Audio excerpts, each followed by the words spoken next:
La Bible est-elle un document crédible et adapté à l'homme moderne? Dans cette vidéo, vous découvrirez pourquoi la Bible est pertinente pour vous aujourd'hui. De plus, vous comprendrez pourquoi les plus importantes accusations portées contre la Bible sont sans fondement.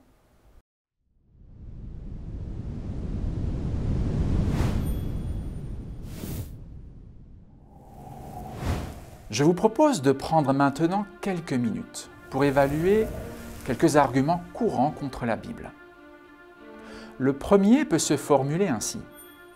À cause de son ancienneté, la Bible n'a aucune pertinence pour l'homme moderne.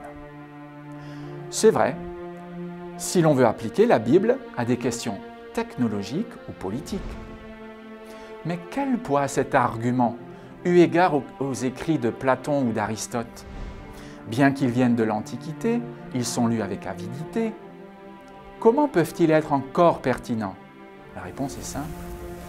L'homme, quelle que soit l'époque à laquelle il vit, connaît toujours les mêmes angoisses existentielles. Les gens meurent aujourd'hui comme hier, et tous sont à la recherche du sens de la vie. Aujourd'hui encore, nous sommes confrontés aux questions du bien et du mal. Même si les philosophes grecs offrent un champ de réflexion fertile, ils se limitent à la logique, à des suppositions et à l'imagination humaine.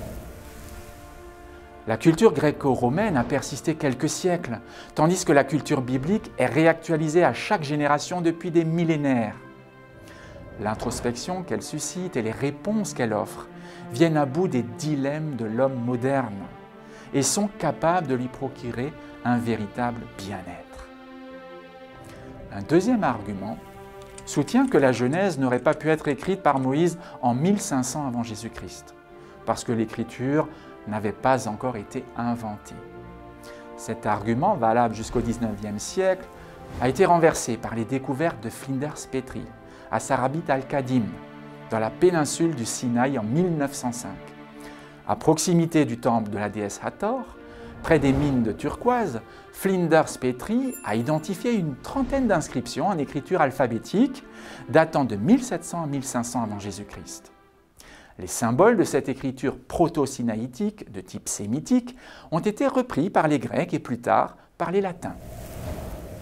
Quant à la manière dont la Bible décrit le monde et la nature, elle est l'expression d'une description phénoménologique, c'est-à-dire que l'homme décrit le monde tel qu'il apparaît à ses sens. Sur les calendriers du XXIe siècle, on lit encore « le soleil se lève et le soleil se couche », et pourtant personne n'est accusé de géocentrisme. La Bible n'a pas été donnée à des fins scientifiques, mais pour l'éducation morale et spirituelle de l'humanité.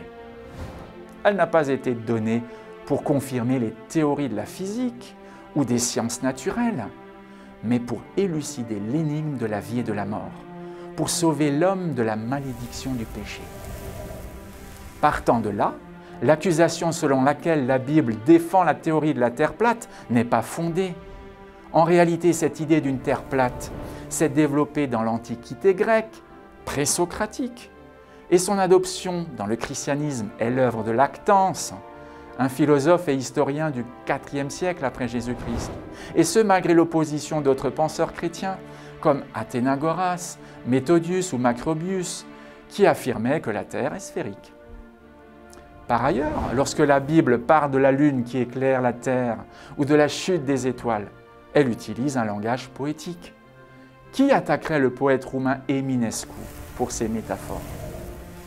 L'objection selon laquelle certains récits comme celui de l'Arche de Noé sont des contes de fées repose sur une réflexion superficielle. Si nous tenons compte des dimensions du navire, 135 mètres de long, 25 de large, 13 de haut, nous réalisons qu'il y avait de la place pour 522 wagons de marchandises sur chacun des 3 niveaux, soit au total 125 000 animaux de taille moyenne. Pourtant, la Bible précise que Noé n'a emporté qu'une paire de chaque espèce d'animaux terrestres. Espèce est ici un équivalent de famille en taxonomie zoologique, et non de genre ou spécifiquement d'espèce. Or, si l'on considère uniquement les genres, on dénombre aujourd'hui moins de 8000 genres différents.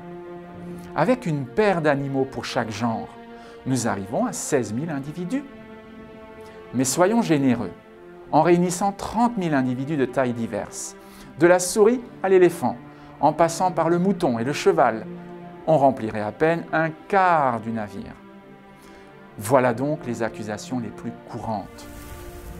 Beaucoup plus sérieuses sont celles qui visent les manuscrits, la fiabilité du texte, la moralité de la Bible, les prophéties et la personne de Jésus-Christ. Nous découvrirons tout cela dans les prochaines vidéos. N'oubliez pas de vous abonner et d'appuyer sur la cloche pour être informé dès qu'elles seront disponibles. Si vous avez des questions ou d'autres arguments pour ou contre la véracité de la Bible, n'hésitez pas à nous écrire dans les commentaires ci-dessous.